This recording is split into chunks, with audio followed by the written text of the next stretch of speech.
Good morning friends. कल मैंने जैसे बोला था कि मैं एक सीरीज़ शुरू करना हूँ जो पेशेंट की व्यथा एक कहानी के रूप में मैं प्रदर्शित करूँगा, आपके सामने पेश करूँगा। तो मैं अपने पहले पेशेंट के बारे में आज आपको बताना चाहूँगा, जो पहला पेशेंट था मेरा। तो आपको मैं बताना चाहूँगा कि मैंने सूरत सिविल हॉस्पिटल में 2003 में साइकियाट्री विषय का भी अध्ययन किया था और 2001 में मैंने एडमिशन लिया था। तो मेरा पहला पेशेंट जो मुझे मिला था, मुझे दिया गया था as a beginner in psychiatry. तो वो पेशेंट के बारे में बोलना चाहूँगा। वो शायद 17-18 साल की लड़की रही होगी। उसकी आप मेरी हर एक शब्द को अच्छी तरह सुनना। उसकी मौसी मुझे वो लेके आई थी।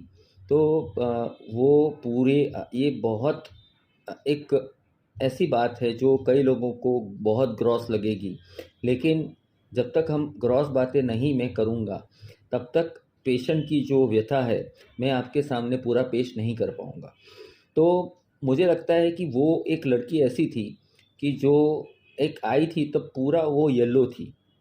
यानी पहले तो मुझे लगा कि उसको शायद पी लिया होगा।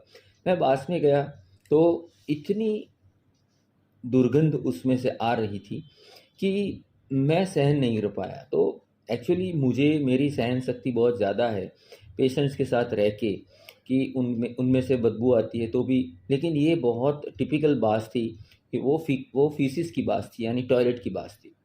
तो आप सोच नहीं सकते कि जब मैंने देखा तो उसकी मौसी ने बोला कि वो टॉयलेट पूरा अपने सर पे लगाती है, अपने शरीर पे लगाती है।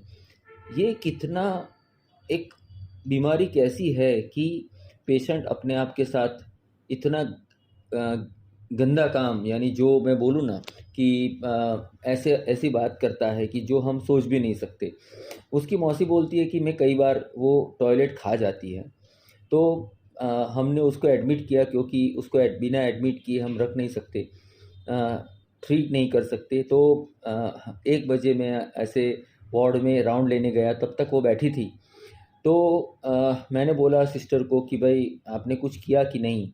तो वो बोली कि सिस्टर बोली कि उन्होंने कोई मुझे कोऑपरेट नहीं किया, तो मैं कुछ नहीं कर पाई हूँ। तो it was a very difficult job for us also. मेरे मेरे लिए भी ये बहुत मुश्किल था। तो लेकिन हमने हिम्मत करके उसको उठाया। उसको वो नहाना नहीं चाहती थी, तो ज़बरदस्ती हमने उसको नहलाया। फिर उसका सर था, उसमें पूरा टॉयलेट था। तो आप सोच सकते हो कि अ, कैसी परिस्थिति में वो रही होगी। हम कितने अ, नसीबदार है कि हमको ऐसा बीमारी नहीं है कि तो फिर हमने उसका लड़की होते भी सिस्टरों के साथ, सिस्टर की प्रेजेंस में, सोशल वर्कर की प्रेजेंस में हमने उसका सर शेव करवाया, उसका शरीर उसको नहलाया। तो आप समझ सकते हो कि मैं कोई ऐसी बात नहीं कर रहा हूँ कि मैंने बहुत महान काम किया।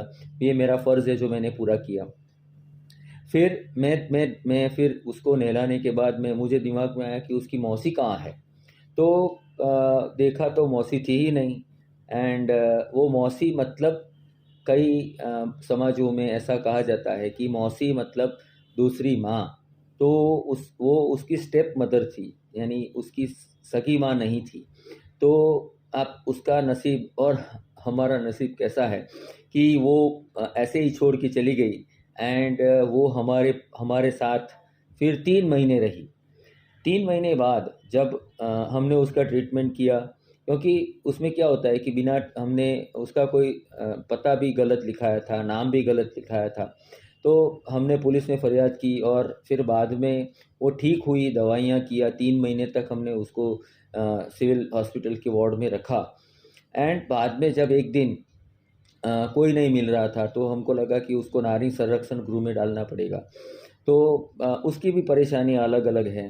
तो एक दिन क्या हुआ कि मैं अपने वार्ड में से ओपीडी में जा रहा था, तो मैंने उसकी वही मौसी को देखा, क्योंकि मेरी है ना चेहरे याद रखने की जो एक आदत है वो बहुत टिपिकल है, मैं चेहरे कभी भूलता नहीं हूँ। तो मैंने उसको पकड़ा, वो चिल्लाने लगी कि ये मुझे ज़बरदस्ती कर रहा है। मैंने बोला कोई बात नहीं, मैं पुलिस के पास में ले गया, पुलिस वहाँ थी। तो पुलिस वाले जानते थे हमें कि भाई मैं डॉक्टर हूँ। तो उन्होंने पूछा कि, तो फिर मैंने बोला कि मैं सीधा उसको वार्ड में ले गया और मैंने हमारे हेड ऑफ़ द डिपार्टमेंट को वहाँ बुलाया। तो आप समझ सकते हो कि क्या सीन हुआ होगा। वो चिल्ला रही है कि मुझे ये लोग इधर ज़बरदस्ती ला रहे हैं। तो लकीली फॉर अस, हमारे लिए ऐसा अच्छा था कि वो लड़की ने उसको पहचान लिया कि ये मेरी मौसी है। यानी वो कितना उसको प्रेम करती होगी, लेकिन वो मौसी उसको प्रेम नहीं करती थी। तो फॉर्च्यूनेट समझे अनफॉर्च्यूनेट समझे, हमें वो लड़की को उसके साथ भेजना पड़ा, क्योंकि वो उसके साथ ही जाना चाहती थी। और ऐसा कोई उसने तैयारी भी बताई कि मैं ले जा रही हूँ, लेकिन वो कितना थक गई होगी वो माँ, शायद इसीलिए छूटने के लिए उसने ऐसा किया हो कि भाई शायद उसके छूट जाए और वो शायद अच्छी भी हो जाए। तो आप समझो कि ऐसी परिस्थिति में अगर ये बीमारी है जिसको हम स्किज़ोफ्रेनिया, मतलब ऐसी बीमारी जिसमें वहम शंका होती है। फिर जो डरावनी आवाज़ें आती हैं जो आपको डराती है। ऐसी आवाज़ें आती हैं जो कई बार आपको मरने के संदेश देती हैं कि मर जाओ नहीं तो मैं आपको मार डालूँगा। तो ये आवाज़ें हकीकत में एक आभास होता है। तो लेकिन बीमार ऐसे सेंटर्स होते हैं जहाँ पे डोपामाइन नाम का एक न्यूरोट्रांसमीटर होता है, वो बढ़ जाता है। ओके, तो आप समझिए कि हमने दवाई की, वो ठीक हो गई, ख्याल रखने लगी थी, नहाने लगी थी, कोई और बिहेवियर्स नहीं थे। तो फिर हमने रिलेटिव्स को पूछा, वो मौसी को पूछा कि भाई आप ले जाना चाहते हो? तो लिया। एक ऐसी बीमारी है जिसमें पेशेंट को शंकाएँ होती है, अब आवाज़ें आती है, जिसमें आवाज़ भी कैसी आती है कि मैंने बोला एक तो कि आप मेरी बात कर रहे हो, आप मेरे पे हँस रहे हो, सब लोग मेरे खिलाफ़ हो गए हैं। ये सब ऐसी आवाज़ें आती है। तो उसमें लगता है कि भाई सामने वाले सब बात कर रहे हैं मेरे ऊपर, सब लोग मेरे पे हँस रहे हैं। तो मुझे लगता है कि ऐसी बीमारियाँ, कोई बोलते हैं कि भाई वहमનું ઓસરણી હોય, વહેમનું ઓસરણી હોય એટલે कि भाई जो वहम शंका होती है उसकी कोई दवाई नहीं होती। लेकिन आप समझिए कि वहम शंका की भी दवाई होती है। वहम शंका भी अगर बीमारी के कारण है तो वो निकल सकता है। तो फिर वो ठीक हुई और उसको लेके गई। लेकिन मैं 2003 के बाद 2002 के बाद में बात करूँगा, तो मैंने कभी भी वो लड़की को नहीं देखा। शायद क्या हुआ होगा भगवान जाने। लेकिन मैं आपको यही बताना चाहूँगा कि ये जो ऐसी घिनौनी बात करना, मतलब टॉयलेट खाना, टॉयलेट सर पे लगाना, ऐसी बीमारियाँ होती हैं जिसको लोग पागलपन बोलते हैं। तो वो भी एक मानसिक बीमारी है जिसमें आपने देखे होंगे कि कई मरीज़ ऐसे कचरा पेटी में या तो जहाँ डस्टबिन होता है वहाँ बैठे रहते हैं। उनके लोग होते हैं कि भाई वो ऐसे नाली में पड़ जाते हैं, नाली में पड़े रहते हैं। तो आप समझिए कि ऐसे मरीज़ों को क्या हमको मदद। आपको एक और बताना चाहूँगा कि स्किज़ोफ्रेनिया क्यों, जिसमें बूढ़े लोग होते हैं उनके हाथ ऐसे करके हिलते रहते हैं। तो उसकी दवाई जो होती है, तो वो डोपामाइन जो हमारा न्यूरोट्रांसमीटर हो जाता है वो बढ़ाती है। तो अगर आपके दिमाग में डोपामाइन अगर कम हो जाए तो बढ़ाने पे पार्किंसोनिज़्म में अगर किसी को हम डोपामाइन बढ़ाने की दवाई देंगे तो वो शंका वहम करने लगेगा। तो स्किज़ोफ्रेनिया ऐसी बीमारी है कि जिसमें शंका वहम होती है। तो आप समझो कि अगर स्किज़ोफ्रेनिया में डोपामाइन बढ़ सकता है, उसी तरह पार्किंसोनिज़्म में डोपामाइन कम हो जाता है। तो ये एक सिंपल वे में एक्सप्लेनेशन है कि अगर पार्किंसोनिज़्म दिमागी इलाज है, दिमागी बीमारी है, तो स्किज़ोफ्रेनिया क्यों दिमागी बीमारी नहीं है। और पार्किंसोनिज़्म में डोपामाइन कम हो जाता है, तो इलाज तो एक ही है, एक चीज़ बढ़ानी है, एक चीज़ कम करनी है। तो मेरे पास डोपामाइन कम करने की दवाइयाँ भी हैं, जिससे पेशेंट पूरा ठीक हो सकता है। एंड अदर मोडालिटीज़ है, जैसे ईसीटीज़ है, मॉडिफाइड ईसीटीज़ है, देन दवाइयाँ है, देन और भी कई चीज़ें हैं। जो इतना ही बताना चाहूँगा कि स्किज़ोफ्रेनिया नो डाउट होते हैं, लेकिन उसका जो कारण है वो भी दिमाग में न्यूरोट्रांसमीटर जैसे होता है। पार्किंसोनिज़्म में डोपामाइन कम हो जाता है, इसमें बढ़ जाता है। तो डोपामाइन कम करने की दवाई दी जाती है।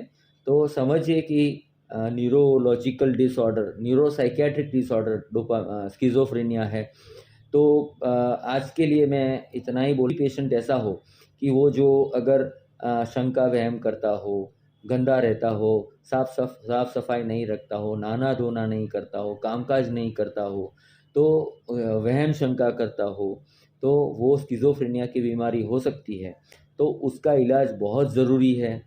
एंड मैं चाहूँगा कि आप, क्योंकि अगर ऐसा किसी को भी होगा तो उसकी जो इलाज है बहुत मुश्किल हो जाएगा अगर देरी से होगा, और बीमारियां इतनी बढ़ जाएगी कि कई बार रेजिस्टेंट स्किज़ोफ्रेनिया यानी कोई दवाई काम नहीं लगती, ऐसी बीमारी हो जाएगी। तो मैं चाहता हूं कि आप जब भी पहली बार पहले साल में अगर स्किज़ोफ्रेनिया की ट्रीटमेंट करवाओगे तो पेशेंट के अच्छे होने का चांस बहुत ज़्यादा है। एंड लंबे अरसे तक शायद कई लोगों को जीवन भर दवाई लेनी पड़ती है, लेकिन अगर ऐसा भी हो सकता है ना कि बीमारी एक बार में ठीक हो जाए, तो क्यों चांस लेने का नहीं कि भाई दवाई नहीं करो, दवाई करो, ताकि इसमें हम पेशेंट की मदद कर पाए। और पेशेंट्स के रिलेटिव्स भी, अगर आप सोचो कि क्या हालत होती होगी ये बीमारी में, तो मेरा आज का एक ही है, देखो इसको हम नैरेटिव थेरेपी बोलते हैं कि साइको एजुकेशन बोलते हैं कि भाई आपको साइकोलॉजिकल बीमारियां हैं तो साइकियाट्रिक बीमारियां, मानसिक बीमारियां के लक्षण क्या होते हैं और उसकी और इसी तरह मुझे लगता है कि आप और अपना खुद का और अपने रिश्तेदारों उनका इलाज करवाएंगे। तो मुझे आप बताइए अपने कौन लगा, ताकि आपके लिए हम और प्लान अच्छी तरह कर सकूं। आपको ये मेरा बोलना या तो एक आपका प्रतिभा क्या है, यानी आपका जो भी प्रतिभा हो, अच्छा बुरा, वो आप मुझे बताओ, और आपके जो भी प्रश्न है तो मैं उसका जवाब देने की कोशिश करूँगा। या तो मेरा फ़ोन नंबर है 9879155494। तो आप इसको नोट कर लीजिए, और कभी भी कोई भी तो उसका इलाज करवाना बहुत ज़रूरी है। कोई भी साइकियाट्रिस्ट जो एथिकल साइकियाट्री करता हो, मतलब में आपको ट्रीटमेंट करे, देखो इसमें साइकोलॉजिकल ट्रीटमेंट, साइकोथेरेपी भी करनी पड़ती है। एंड हम अगले सेशन में, नेक्स्ट सेशन में हम इसके बारे में और चर्चा